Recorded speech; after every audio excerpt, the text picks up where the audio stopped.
Republican from Hudsonville, represents us here in Ottawa County and Lansing. Good morning. How are we doing today?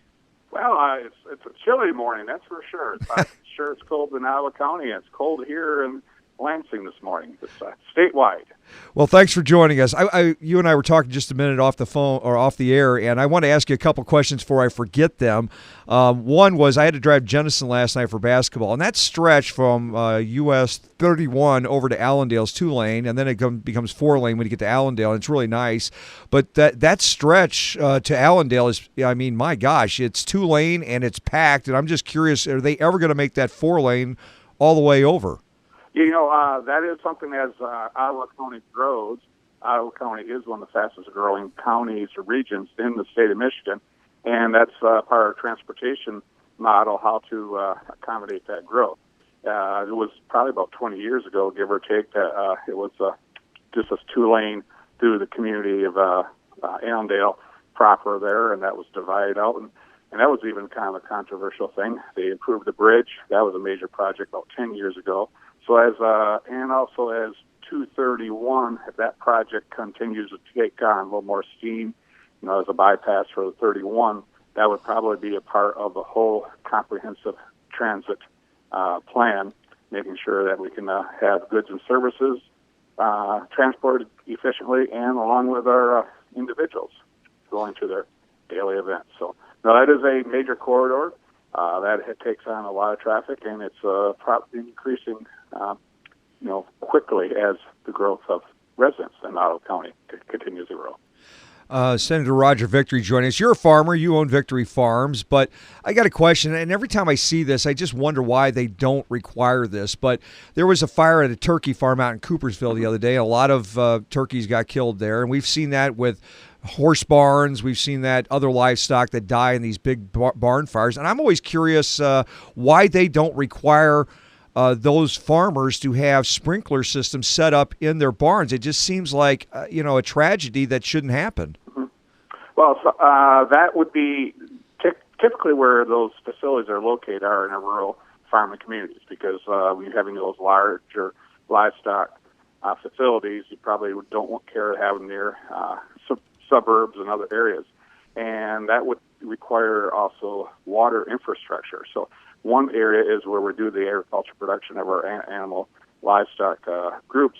That's usually placed in a rural community where accessibility to the water is somewhat limited, and so it has to be done through tanker trucks. So that's and you see these issues, and we've had a number in Ottawa County that when it does occur, it's a difficult fire to fight, but there's a reason why they're located where they're at, because some of the byproduct that's produced from the livestock needs to be placed on the fields for recycling that nutrient and putting it in the cropping cycle. So it's part of a location of where that production is done creates a disadvantage when you're looking at some of the fire prevention techniques that you mentioned. Well, that answered my question. I appreciate it. I knew you knew. So I thought I want to ask him that. Valid question, yeah. I always wanted to ask him about that. Okay, President Joe Biden's going to visit the Pfizer plant tomorrow down in Portage. What are you hearing? I mean, it just seems like nobody's getting anything on the dosage for the vaccine. Do you know anything more than we did a week ago? It's still frustrating. We have a number of stakeholders that, want to get shots to the arm. We have the state has increased some of those who are capable of getting shots. Speaking of agriculture, March 1, those who are employed in the agricultural sector will become eligible for the shots. The dilemma is, you open up that, I'm pleased to see that open up to that group, and some others will be included. Is the vaccine readily available to get into those arms of those newly eligible people? It's nothing more frustrating to say, hey, you're eligible now, sign up, but yet there's no vaccine for you. So that's some issues that I hold the governor, accountable for. Even us as electeds are accountable. We need to continue to work harder and see how we can implement the system in a more timely fashion, because people need to get the shots. We get shots in arm. That's our greatest success against COVID. And then we open up businesses, and the economy gets moving on in a forward direction. The rolling 7-day average positivity rates dropped from 4.1% last week to 3.4% the last 7 days. Restaurants still at 25%. I don't know how they're making it right now. I don't know either. I was in one last night, and they could have more people being served, but it was beyond capacity. Yeah, people had to be turned away because seating was not available. You are correct. Have you heard anything from the governor? Are they going to loosen that to get it to half or anything? Mm-hmm. I believe sometimes the governor responds to what other states are doing more beyond what, and listening to us with our, we can bring the best proposals forward with our stakeholders, proving it can be done in a safe and measured process. As you say, our numbers are going down. I continue to challenge the administration on this here, challenge the Director of Health and Human Services, and even then, if we have to use what other states have done, let's use that. It's kind of ironic that Indiana is putting billboards up and saying the best economic development for Indiana is our Governor Whitmore. State Senator Roger Victory joined, I guess, Republican from Hudsonville, represents Ottawa County in Lansing.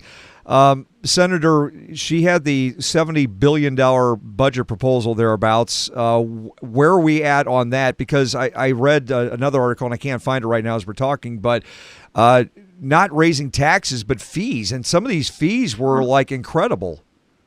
Yeah, that's kind of a sleight of hand saying that, I'm not raising taxes, but if those fees affect you, and then fees are actually much more targeted and can be much more imposing. Taxes typically are more broad-based, spreading across a larger population. But if you happen to be one of those who have a fee assessed upon you or your business, and especially as we continue to talk about how problematic our small businesses have been affected by COVID, and now they get hit with an aggressive fee structure, it can be devastating. I believe always our best revenue source is a broad base, and trying to eliminate that targeted, gotcha, you pay, you don't, you contribute to something, and thus, you get to go by and not contribute, but this group does have to. So picking the winners and losers is very problematic. So where do you think we're at right now in negotiations with the budget? When does that when does that come to fruition? Her proposal? It's coming. As soon as I get off this phone call, I will be going to a committee hearing, and that's top of the agenda. And then we go into session, and from there, the rest of my day is dealing with budget negotiations, review, and I chair two subcommittees. That's the MDAR budget and general government. So I am knee-deep in this process, and will continue to work hard on behalf of the folks of Ottawa County and West Michigan and the overall state of Michigan. So, yes, we are. It may be cold outside, but it's warm in those hearings. I know you got to get going, Senator. Is there anything I didn't ask you want to get out there for the folks here in Ottawa County? Nope. Just be safe. Make sure when it's cold weather, taking care of your pets and yourself. And first of all, take care of your well-being. Make sure no frostbite, but make sure that those who are inside are being taken care of too. So keep that on the radar screen. Well, we always appreciate you coming on Wednesday mornings now, and we always send it to Amber so you can post it as well. So thank you for coming on, and have a great week and weekend coming up, okay?